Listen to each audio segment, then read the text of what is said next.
बच्चों, आज हम आपको वसंत भाग 3 कक्षा 8 के लिए हिंदी के पाठ्य पुस्तक का प्रथम पाठ ध्वनि नाम कविता का भावार्थ समझाएंगे।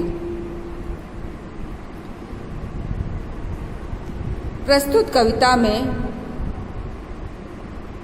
प्रकृति के प्रति कवि ने ध्वनि कविता में प्रकृति के प्रति मानवीय संवेदना तथा आशावाद का चित्रण किया है।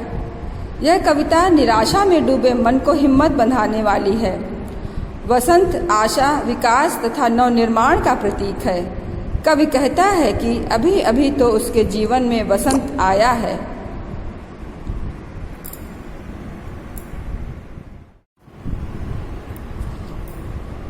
प्रस्तुत कविता में कवि कहता है कि अभी उसके जीवन का अंत नहीं हो सकता। वसंत के आते ही प्रकृति में सर्वत्र सुंदरता छा जाती है। प्रकृति हरी भरी हो जाती है, डालियां कलियों से लद जाती हैं। कवि का जीवन भी वसंत के आगमन से बदल गया है। वह नींद में डूबी अलसाई कलियों को जगाना चाहता है। वह नई पीढ़ी को निर्माण और विकास के मार्ग पर लाना चाहता है।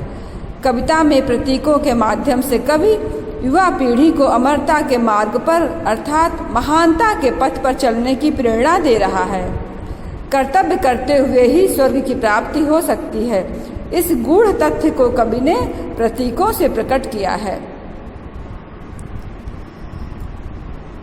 अभी न होगा मेरा अंत, अभी अभी ही तो आया है मेरे वन में मृदुल वसंत, अभी न होगा मेरा अंत।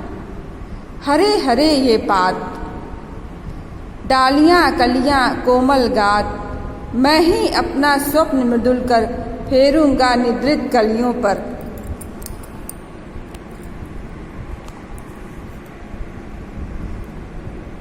अभी न होगा मेरा अंत, अभी अभी ही तो आया है मेरे वन में मृदुल बसंत, अभी न होगा मेरा अंत। हरे हरे ये पात, डालियां कलियां कोमल गात, मैं ही अपना स्वप्न मृदुल कर फेरूंगा निद्रित कलियों पर। जगा एक प्रत्यूष मनोहर, पुष्प पुष्प से तंद्रालस लालसा खींच लूंगा मैं। अपने जीवन का अमृत सहर्ष सींच दूंगा मैं। द्वार दिखा दूंगा फिर उनको, है मेरे वे जहां अनंत, अभी न होगा मेरा अंत। सूर्यकांत त्रिपाठी निराला जी की यह कविता है। प्रकृति के संबंध में उन्होंने बहुत सुंदर लिखा है। उन्होंने लिखा है अभी न हो। प्रस्तुत ध्वनि नामक कविता में कवि ने बहुत सुंदर प्रकृति का वर्णन किया है। कवि अपने जीवन में वसंत के शुभागमन से उत्साहित एवं प्रफुल्लित है।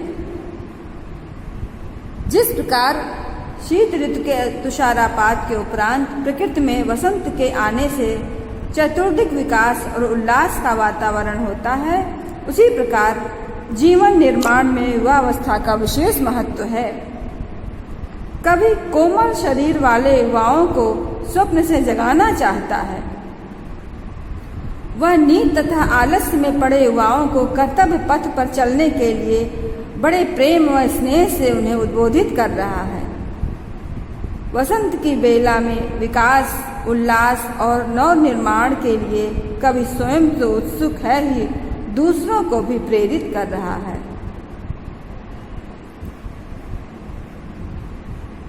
पुष्प को युवा पीढ़ी के लिए प्रतीक के तौर पर प्रयोग में लाया गया है। रात्रि की निद्रा के बाद जो तंद्रा या आलस बच जाता है, वह जगने में बाधा है। कवि हर पुष्प से आलस्य को खींच लेना चाहता है। आज की युवा पीढ़ी को संबोधित करते हुए कवि कह रहा है कि अब आलस्य को त्याग दो, कर्तव्य पथ पर आगे बढ़ो। स्वयं कर्तव्यनिष्ठ बनकर नई पीढ़ी का मार्गदर्शन करता हुआ कवि उनके जीवन को अमृत रस से सींचना चाहता है। वह उनको महानता तथा दिव्यता का मार्ग दिखाना चाहता है। कवि बसंत के इस संदेश को जन जन तक पहुंचाना चाहता है कि आशा और विकास ही जीवन का उद्देश्य होना चाहिए। कवि आशावादी है, इसलिए अपने जीवन के अंत की कामना भला कैसे कर सकता है। प्रस्तुत कविता में कवि ने तत्सम प्रधान खड़ी बोली का बहुत सुंदर प्रयोग किया है और प्रगतिवादी दृष्टिकोण प्रकट किया है। पुष्प पुष्प, तंद्रालस, द्वार आदि प्रतीकों का अत्यंत कुशलता पूर्वक इस कविता में प्रयोग हुआ है। पुष्प पुष्प में पुनरुक्ति प्रकाश अलंकार है। द्वार दिखा दूंगा, सहर्ष सींच दूंगा, कलियां कोमल में अनुप्रास अलंकार का प्रयोग हुआ है।